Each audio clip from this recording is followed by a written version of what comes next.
Damn, what is this? Hold up. We're getting a look at the will left behind by legendary broadcaster Larry King in his own handwriting. And the will is getting a lot of attention, not only for who Mr. King left money to, but also who was left out. Larry King's wife of 22 years is left out of his will. Look, Larry's scrawled handwritten note calls for 100% of his funds to be divided equally among his 5 children. Sean King's name is nowhere to be found. Damn, This will dude! is a slap in the face to Larry King's wife. The will is My dated man. October 2019, 2 months after he filed for divorce. This is my last will and testament. It should replace all previous writings. Attorney Royal Oak says this could turn into a messy legal battle. Why? Larry King's wife could say, hey, it's kind of fishy. I was, after all, his wife. Let's figure out whether or not he was of sound mind. You could see a court fight. That's fucking Another item disgusting. raising eyebrows, the will appears hastily written. Chat, guys, I have to be honest, chat. Listen, you know people say, oh, cancel culture? I'd be okay if somebody was canceled for this shit. Trying to fight someone who's dead? Fuck off. 20% crossed out and replaced with 100%. Can a handwritten will even hold up?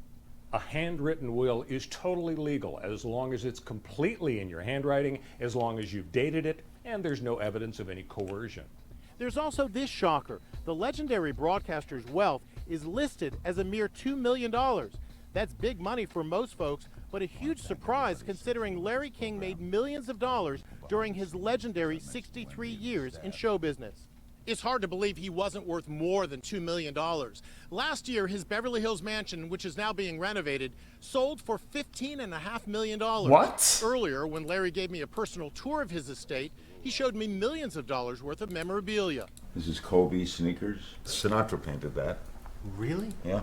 Frank Sinatra painted that? Guys, Much of I don't have that Larry much. King's wealth may have been in trusts as opposed to a Ah, house just or kidding. cash. Sadly, 2 of Larry's children named in his will, Andy King and Shia King, have died since the will was written.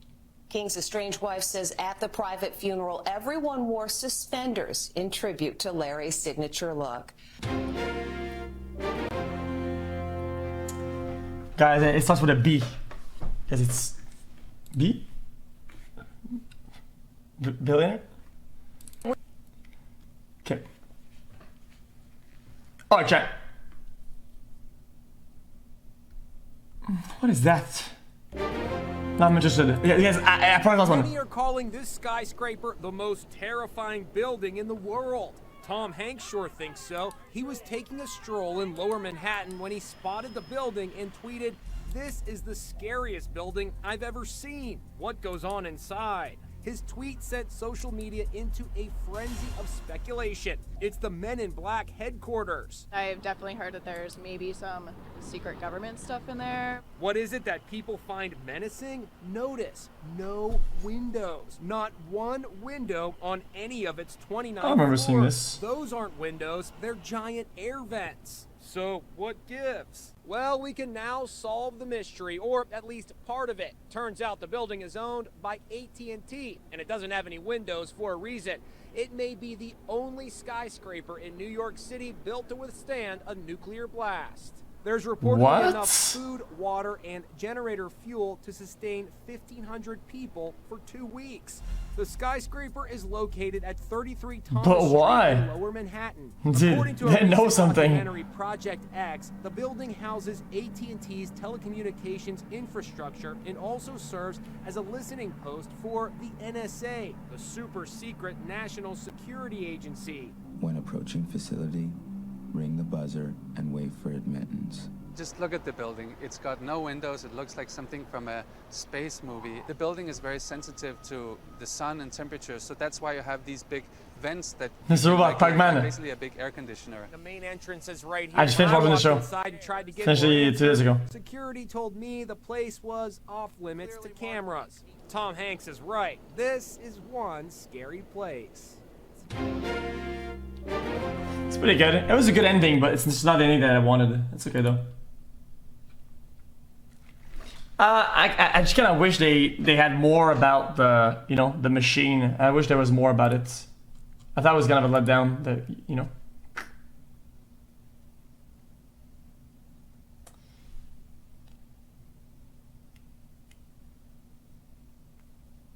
Okay, guys, if this is the last one, chat, guys, if this is the last video of the day, chat, I will literally go offline for the last time and never go back online. I'm deleting my channel. I feel dizzy already. Can you imagine a xQc Omega to make you feel nauseated? Now I'm starting to feel sick. Why am I putting myself through this? I'm trying to figure out if I have the stomach to see The Walk, the movie that's so realistic, it's making some moviegoers sick. The Walk is the true story of Philippe Petit's high-wire walk between the World Trade Center's Twin Towers back in 1974. Joseph Gordon-Levitt plays the daredevil. There is somebody out there in a tightrope walk between the two towers of the World Trade Center. The story was the subject of the 2009 Oscar-winning documentary Man on Wire. Now, The Walk uses remarkable special effects that puts the audience right on the wire, 1,362 feet in the air, and it's stomach churning. There have been reports of a few moviegoers getting physically sick. One movie critic tweeted, "Reports of guys vomiting? True. Witnessed it, came close." Turns out the movie triggers a very real phenomenon known as cyber sickness. Psychologist Andrew Also called me soy overload. There's this conflict, a sensory conflict between what you see and what you feel. And in this case, you have the visual symptoms that indicate movement, but you are not moving, and that produces this conflict, this sickness. Dr. Bubka uses this device to simulate cyber sickness. Its nickname is the Vomitator. I'm not kidding. You're gonna actually hand me a bar. They're handing me Okay, a barf bag. but that's physical though. The drum spins around while I Okay, guys, I don't think this is the same though. This is physical and it's also right next to you. still. You'll feel like you're spinning in the chair. And It has a light, the reflection, everything, it's different. You can experience it too. Yo, stop it, motherfucker! Inside the drum. Feeling woozy yet? I feel like I'm moving, I feel like my head's moving, but I'm trying not to. The movie's director says he wants you to feel as if you're actually experiencing The Walk. So there's a screen? No, not really. The film is also being described as an homage to the World Trade Center, which was destroyed on 9/11. The Twin Towers are depicted in stunning beauty. Guys, it's not really. Just not really. Experience, even if The same way that VR is different than a normal image. Even though it's an image, VR is an image in front of your eyes. Yet I get way more motion sickness than I could ever get in non-VR, even though they're both screens. I don't know what your guys' argument is, man. They're both a screen, dude. So the argument that they're both a screen or they're both visuals, it doesn't apply, man. It's a Chat today I got betrayed by my team in Rust. I logged on and they had taken everything and moved. Guys, somebody hacked my computer. And kicked me from. Chat, somebody hacked my computer. Look. Are becoming more and more common at arenas across America. It's designed to put spectators stuck in the upper decks closer to the action with unblocked sight lines. But is it dangerous? I'll get you everything, my friend. Paul McCartney opened to a sellout crowd at Sacramento's new Golden One Center on the night the arena opened last year. But look, this concert goer is being wheeled out, and it's not because he fainted at the sight of McCartney. What happened? A fan fell on top of him. He says because of the arena's steep seats. He's not alone. It just felt very unsafe as we were walking up there. The next night, Megan Surratt and her mom were please. sitting in the upper deck when they say a woman seated behind them toppled over them. All of a sudden, a large woman was over my back, my neck, my head, and my lap, and on my feet. Most seats in indoor arenas across America have a 30-degree pitch, but the upper deck here in Sacramento has a vertigo-inducing 34 degrees. And if you think that's steep, check out the Barclays Center in Brooklyn, New York. It's home to the Brooklyn Nets, and ever since it opened in 2012, it's become a favorite concert venue and even hosted the 2013 MTV Video Music Awards. It's also home to the steepest upper deck in the USA. Dude, guys, you can't fucking see anything from there, dude. Why don't you just watch it on TV, bro?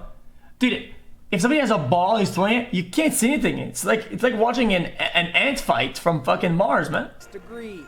Several Barclays spectators have reportedly sustained injuries due to falling or from other people losing their balance and landing on top of them. The steepness causes better sight lines, but then it is less safe.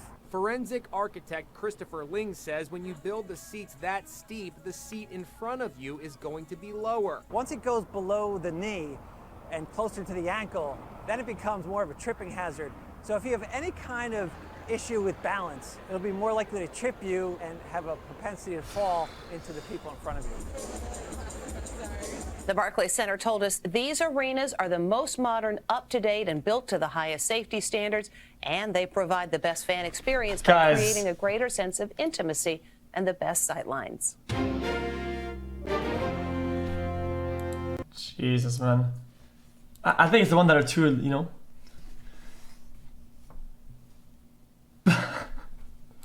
Okay, regardless, chat, give them. Play the new Gal Gun game. Parrots have proven to be trusty sidekicks. And sometimes they say Love you, the Felix. darndest Your things. stream is definitely something I look forward to during my day. Keep getting Like the this juice, parrot, motherfucker. who some believe witnessed his owner's murder. Bud belonged to Marty Durham, who was shot to death in 2015. His wife, Glenna, was also shot but survived. After Marty's death, Bud went to live with Marty's ex-wife, who says the bird What are you seemed to be doing after this reenacting an just argument curious he may have heard. xQcl? No, Jay.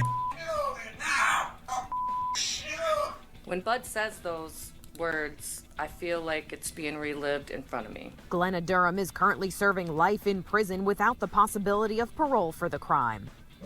Another parrot refused to leave its human in his time of need. Firefighters responded to help a man stuck in the mud and found he wasn't alone.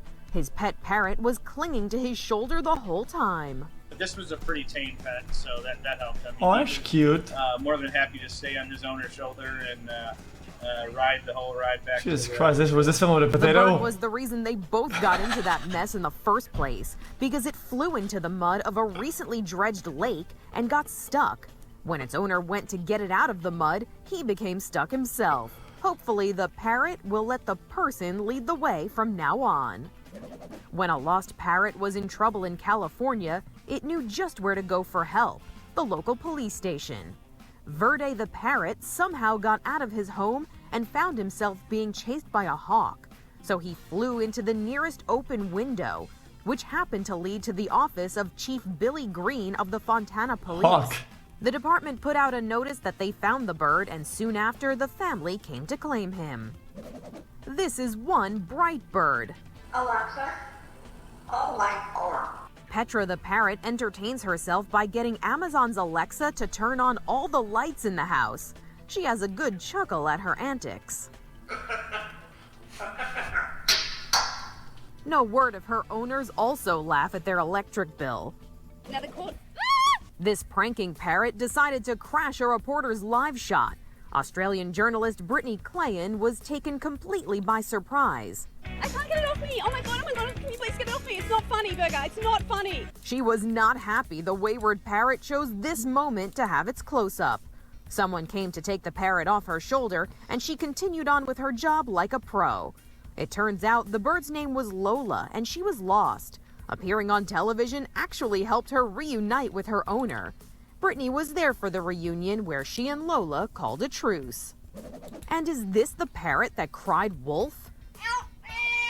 Diego started crying out for help when he was home alone one day. So why did they take their feathers off? But the UPS delivery man who heard him thought it was a person in distress and asked his wife to call 911. Hi, my husband is a delivery Stressed driver. out. He just called me saying that one of the doors he just knocked on, there was somebody saying, help me on the inside. We'll get someone to swing by and take a look at him. Police turned up at the house, and when they got inside, they found the culprit. Diego's human says he calls out for help because he really doesn't like being left alone. He's very people-oriented. He likes to have me around. And Diego certainly got some attention that day. For Inside Edition Digital, I'm Mara Montalbano. Oh, thanks. Much